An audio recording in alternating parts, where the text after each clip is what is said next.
Bismillahirrahmanirrahim. Assalamualaikum warahmatullahi wabarakatuh. Alhamdulillahirabbil alamin wa bihi nasta'in wa ala umuri dunya waddin. Wassalatu wassalamu ala asyrofil anbiya'i wal mursalin. Amma ba'd. Perkenalkan, saya Fatwa Haji Masaka dengan NIM 21212114, program studi hukum keluarga Islam kelas 5F. Saya di sini akan menjelaskan sedikit tentang ayat-ayat Al-Qur'an, yaitu ayat yang pertama Quran surat An-Nisa ayat 32, Quran surat At-Tolak ayat 7, Quran surat Al-Isra ayat 23, dan Quran surat Al-Baqarah ayat 223. Langsung saja ayat yang pertama. A'udzu billahi minasyaitonir rajim. Bismillahirrahmanirrahim. Wala tatamannaw ma faddalallahu bihi ba'dukum ala ba'd. Lirrijali nasibum mimma iktasabu walin nisa'i nasibum mimma iktasabna was'alullaha min fadlih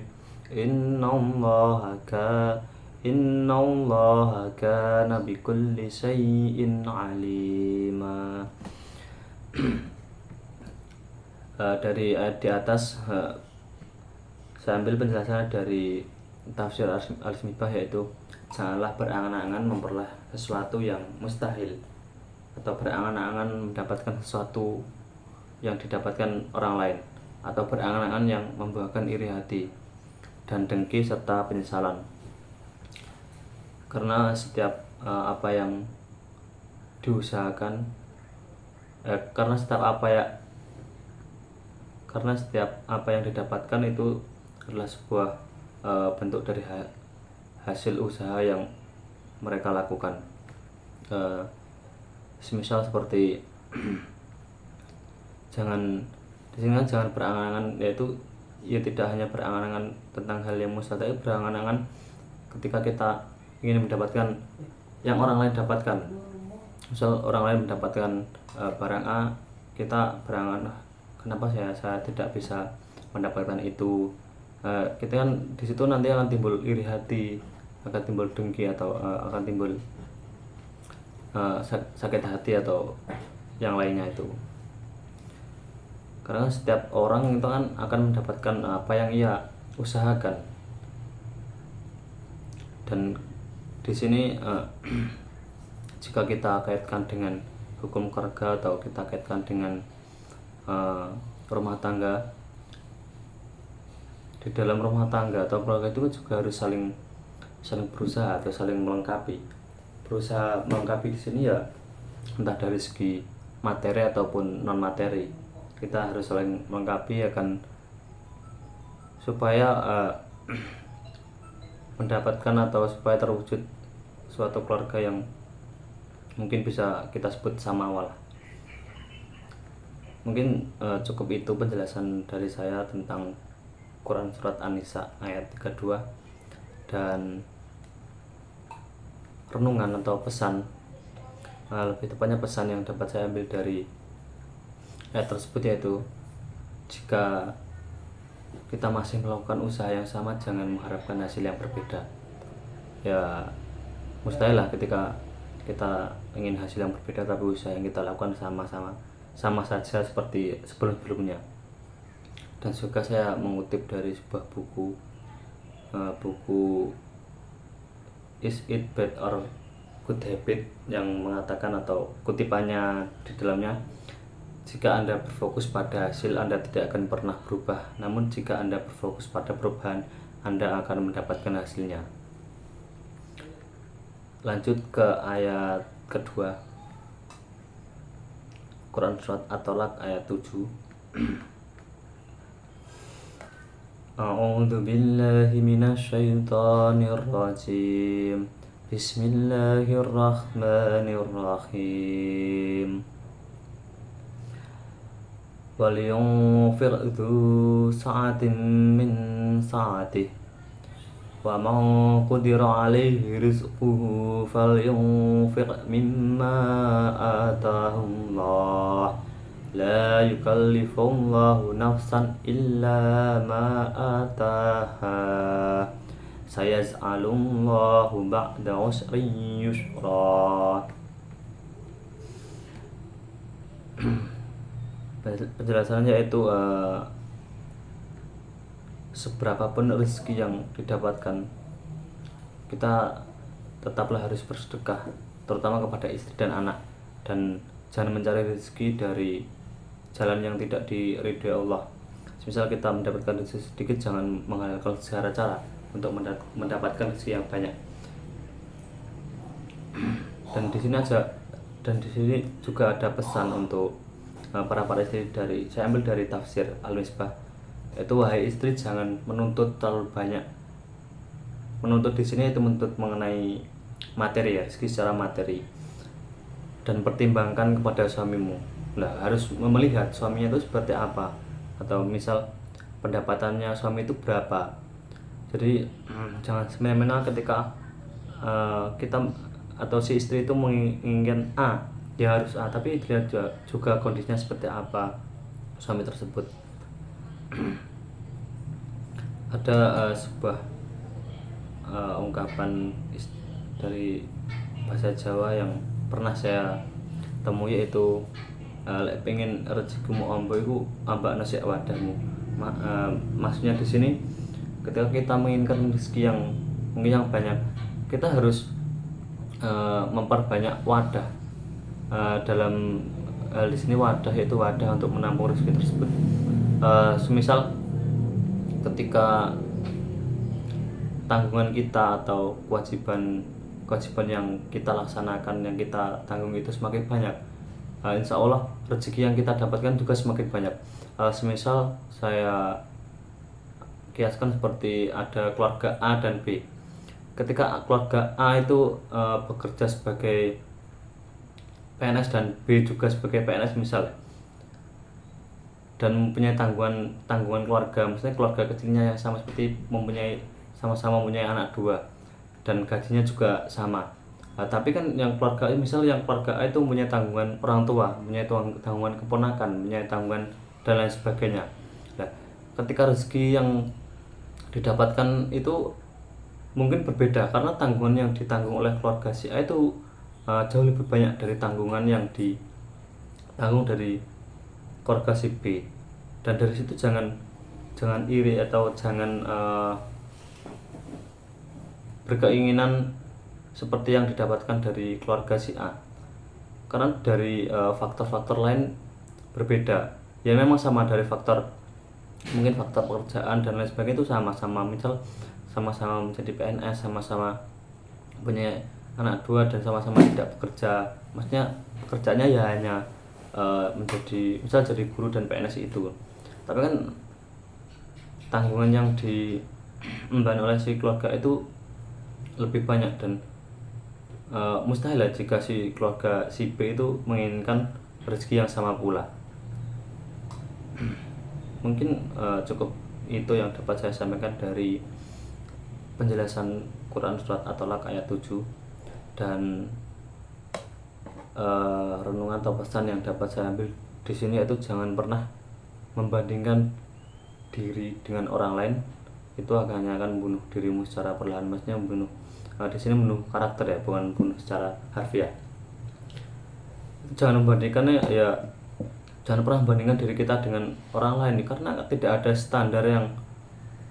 standar yang konkret mengenai, terutama mengenai materi ya. Tidak ada keharusan atau batasan secara umum. Jadi entah itu posisi di atas, entah itu posisi di bawah, ya kita harus fair aja. Jangan kita terlalu menginginkan hal-hal yang mungkin di luar kendali kita. Misal berbicara mengenai materi, ketika orang lain mendapatkan entah itu uang ataupun sebagainya, misal uang ya. Ketika orang lain mendapatkan uang banyak, kita membandingkan diri kita, kita sama-sama bekerja dengan pekerjaan yang sama, dengan kegiatan yang sama, dengan pengeluaran yang sama, tapi kok dia bisa beli ini itu, misal membeli mobil dan lain sebagainya. Nah, jangan perbandingan, tapi kan kita harus mensyukuri apa yang sudah kita terima. Ayat selanjutnya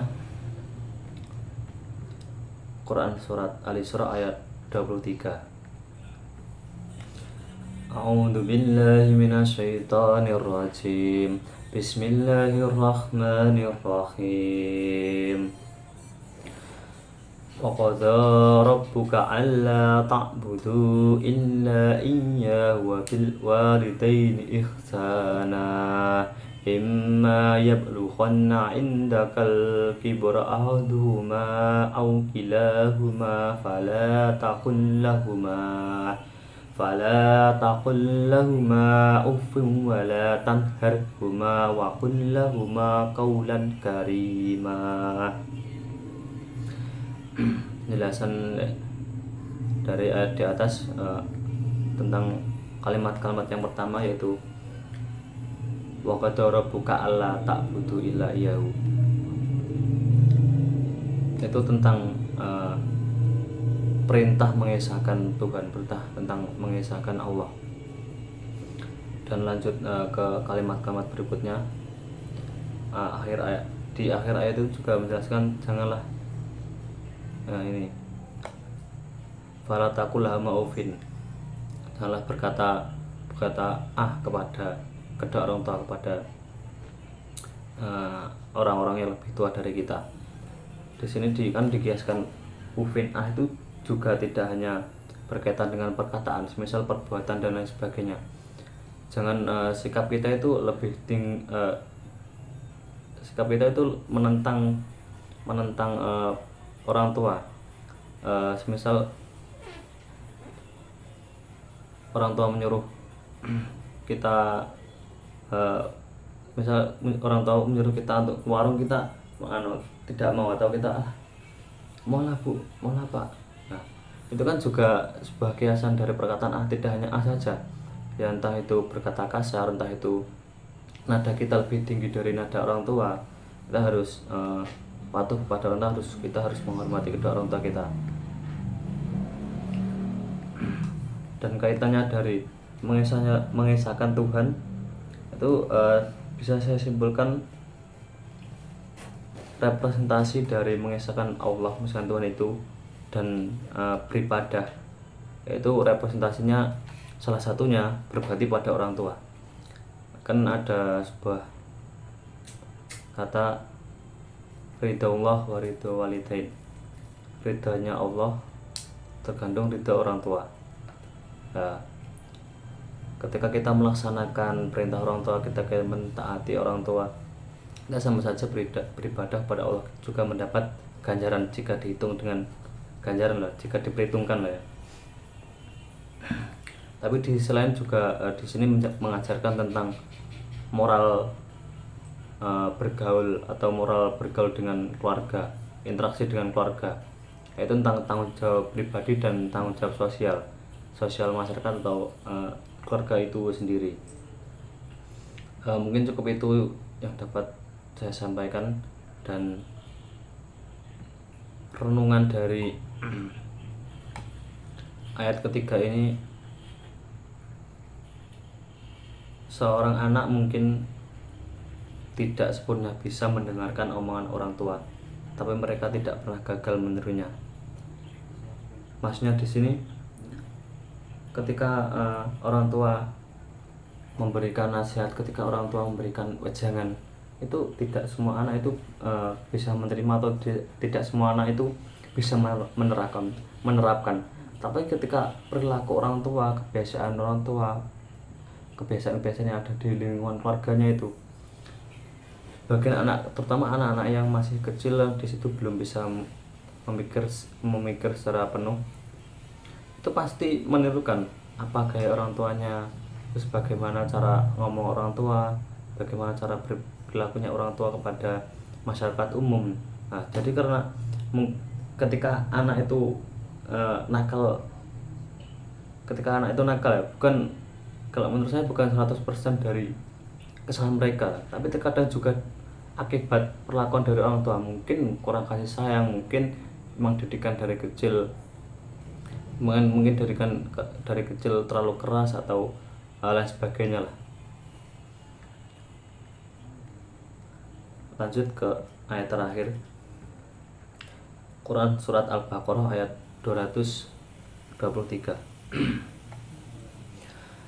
A'udzu billahi minasyaitonir rajim. Bismillahirrahmanirrahim. Nisa'ukum harsul lakum fa'tu harsakum atta syi'tum wa qaddimu li anfusikum wattaqullaha wa'lamu annakum mulaquh wa basyiril mu'minin. Surat Al-Baqarah ayat 223. Penjelasan sedikit mengenai di atas, yaitu bisa diambil dari ayat kalimat yang pertama, nisa'ukum harsul lakum, bahwa istrimu adalah tempat bercocok tanam dan apa yang ditanam itu akan dipanen. Misal saya kiaskan atau saya analogikan, istri itu juga digambarkan sebagai ladang, sebagai sawah bagi seorang suami. Jadi ketika kita ingin menghasilkan atau kita ingin hasil dari panen tersebut baik, ya kita harus menanamkan benih-benih yang baik juga. Kita harus, dan jangan lupa kita harus merawat ladang tersebut, kita harus merawat sawah tersebut.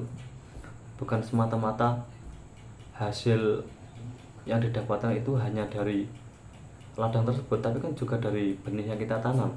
Misal kita ingin memanen padi tapi yang kita tanam jagung, kan nggak relevan. Dan di sini juga pesan dari ayat ini juga dalam tafsir Al-Syifa, yaitu kita masih sebagai seorang suami harus menjaga jarak. Saya kan tadi kan masih berkaitan dengan ladang atau sawah. Kita harus menjaga jarak panen, kita harus menjaga kesuburan dari tanah itu, kita harus merawat ladang itu seperti kita merawat diri kita sendiri.